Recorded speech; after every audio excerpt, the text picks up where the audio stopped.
You won't believe the number one TFSA mistake that hits you when you die. And most people in Canada make this mistake without even knowing it. There are multiple ways your TFSA can be passed on when you're gone, and it's critical that you check how your TFSA is set up for this. I'm Joe Macek, investment advisor and portfolio manager with IA Private Wealth, IA Private Wealth USA, and Joe Macek Private Capital. And today, you're going to learn the 5 different ways your TFSA can be passed on when you die, what the number one TFSA mistake is that hits you when you die and how to avoid it, and how to make sure that your tax-free savings account actually stays tax-free for the people you leave it for. Let's get started.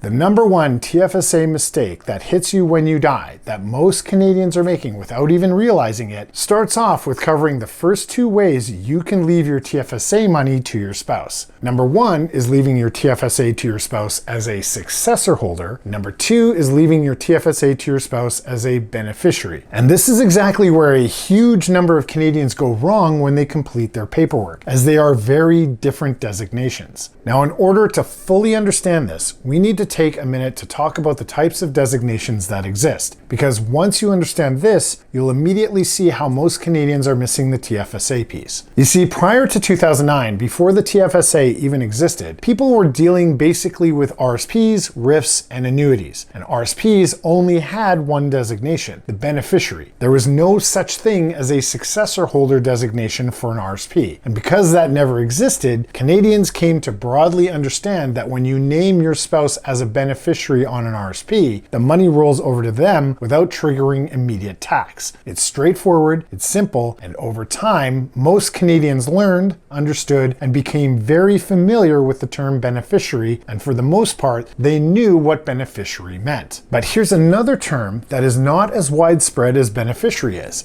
annuitant or successor annuitant. And a lot of people don't realize this, but when you retire and convert your RSP into a RIF, you become an annuitant, meaning that you're now receiving payments from that RIF. And if your spouse takes over that RIF after you pass away, they are probably designated as the successor annuitant.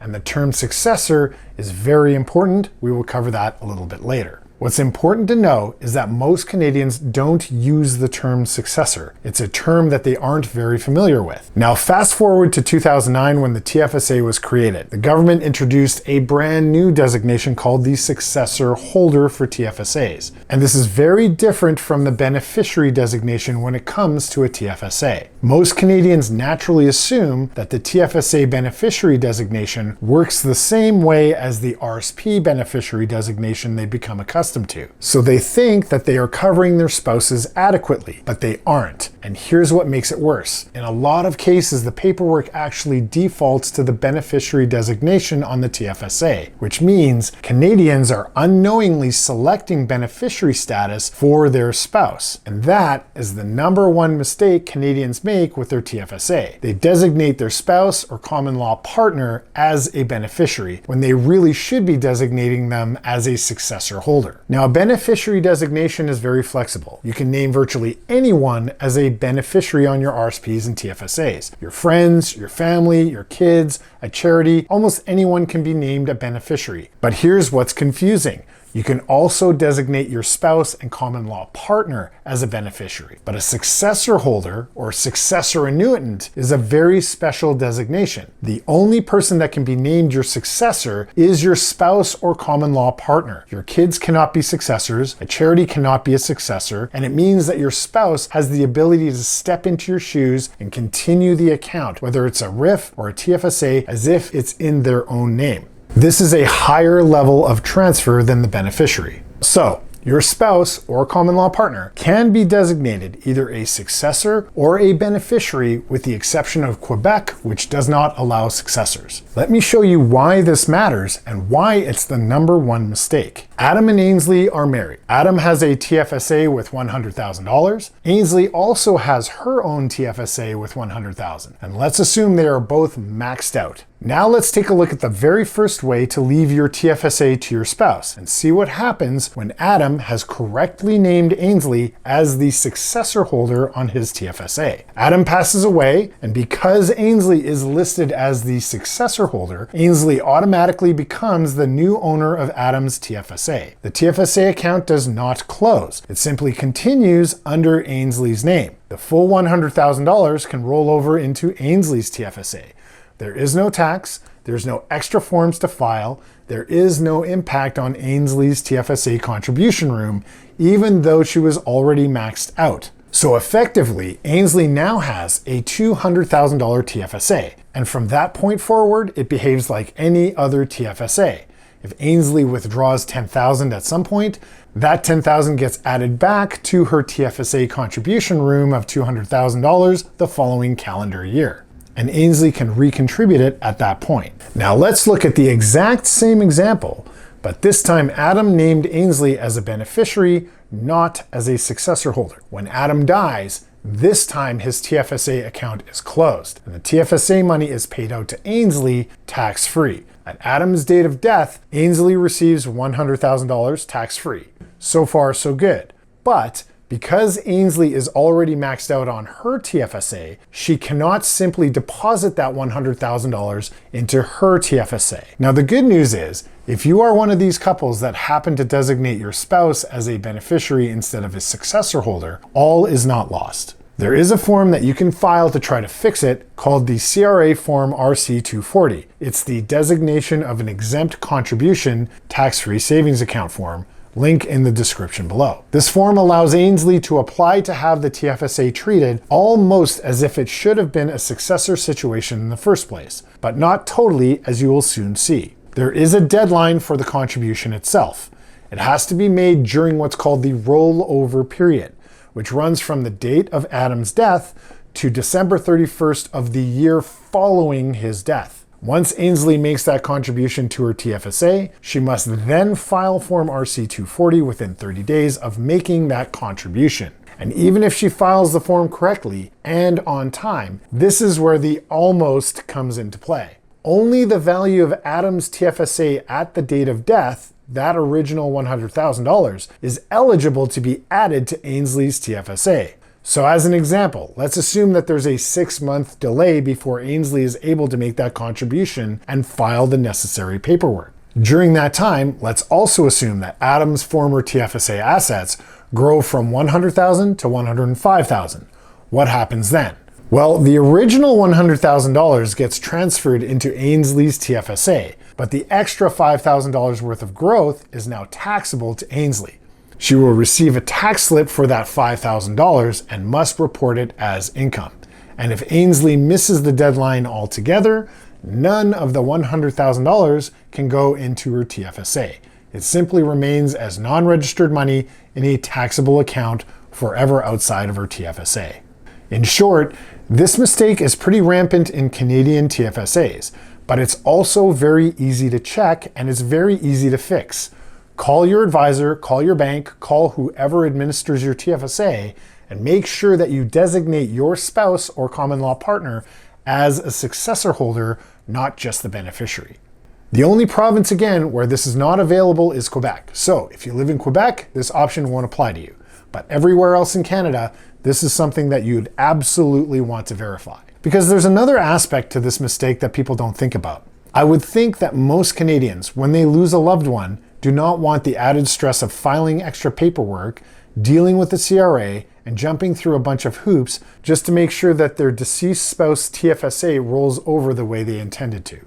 When someone close to you passes away, you should be able to focus just on grieving and taking care of your family, not additional paperwork. And that's just another reason why getting this right ahead of time matters. Speaking of people, I want to take a quick moment to genuinely thank the over 5,000 people whom have chosen to give me the highest compliment you can give me as a creator, which is not just watching, but subscribing. What probably feels like a small gesture for you is a massive deal for me, and I truly cannot tell you enough how appreciative I am for each and every subscriber that joins our community. That said, over 90% of you watching this channel right now are still not yet subscribed. So if you're finding this content helpful, I would genuinely appreciate if you'd consider subscribing and becoming a part of our community. It doesn't cost you anything, and it really does help this channel reach many more Canadians who could benefit from this information. And if you happen to see the hype button out there, feel free to click that as well. It's a newer feature that YouTube rolled out for smaller channels like mine, and I've noticed that when people do hit that hype button, my video and the reach velocity really do increase. So thanks in advance for that. And if you're watching this and you're wondering about your own situation, you'd like to get a fresh look at your investments, feel free to reach out to us. Our contact information is in the description below. Thanks again in advance for your support. Now let's talk about the third way, which is naming a non-spouse beneficiary. And this one is pretty straightforward, and we've already largely covered what happens in the previous example. You can name virtually anyone as your beneficiary on your TFSA, your brother, your sister, a friend, your kids, or even a charity. And as we've described earlier, your TFSA account is closed, and the value of that TFSA at the date of your death is paid out to your beneficiary tax-free. From there, the beneficiary can take that money and contribute it to their own TFSA if they have available contribution room, or they can simply keep it as cash. Also, as I've stated before, if the TFSA happens to grow in value between the day you pass away and the day the beneficiary actually receives the money, that growth will become taxable to the beneficiary. Now let's talk about the fourth way, which is really not desirable. It's when you do not name a beneficiary at all and your TFSA ends up going to your estate. I think this is the worst case scenario, and in this situation, the value of your TFSA at the date of death still transfers tax-free to your estate. However, just like the other non-successor scenarios, any growth that happens after the date of death will become taxable. Also, the same timeline rules apply. You generally have until December 31st of the year following death to wrap things up. If things drag on beyond that point, the TFSA effectively becomes a trust, and trust taxation rules apply, which can be more expensive. One more thing, because the TFSA is now part of the estate, probate may apply, and probate costs vary by province. In some provinces it might be small, in others it can be meaningful. So this fourth way tends to come with more delay, more complexity, potential probate, and taxable growth, which is why it's not usually the best option for you. Check into your paperwork for your TFSA and designate someone or a charity to be your beneficiary. Now let's talk about the fifth and final way, and this one isn't really a brand new way. It's really ways 1 through 4, but with an extra layer added. What if you are a non-resident of Canada for tax purposes when all this happens? Well, if you're a non-resident of Canada and you're named as a successor holder on a TFSA, you are still allowed to become the successor holder and take over the TFSA. You can keep the existing TFSA, and Canada does not tax the interest, dividends, or capital gains earned inside the account. However, you cannot make any new contributions while you're a non-resident, and also you do not accumulate any new TFSA contribution room as a non-resident. Also, one final note, income earned inside the TFSA might be taxable in the foreign country where you're a resident of. So it's important to check your local tax rules. If you're a non-resident designated a beneficiary of a TFSA, you can receive the fair market value of the TFSA at the date of death in cash or in kind, and that amount is not taxable in Canada. However, any growth that occurs after the date of death while the TFSA is being settled could now be subject to Canadian non-resident withholding tax. And don't forget, the TFSA payout you might receive might be taxable in your foreign country of residence, depending on your local tax rules. Here's the bottom line. How your TFSA successors are designated matter just as much as how it's invested. Take 5 minutes, review your TFSA designations, and make sure they match your intentions. And if you're unsure, reach out to your advisor or your financial institution and get clarity. Small checks today can prevent larger issues tomorrow. So if you're wondering how your retirement could potentially be improved or how any of this applies to your own financial situation, please feel free to reach out. Our contact information is in the description below. We're always happy to walk you through your own retirement numbers, look for ways to reduce unnecessary tax, tighten up your plan, and make the plan fit your life, not the other way around. Do you want to see how to retire on $4,000 a month in Canada, 99.61% tax-free? Or maybe you just want to see my latest upload? Well, I've got everything all queued up and ready for you. Click here for more amazing financial insights. I'll be waiting. We'll see you soon.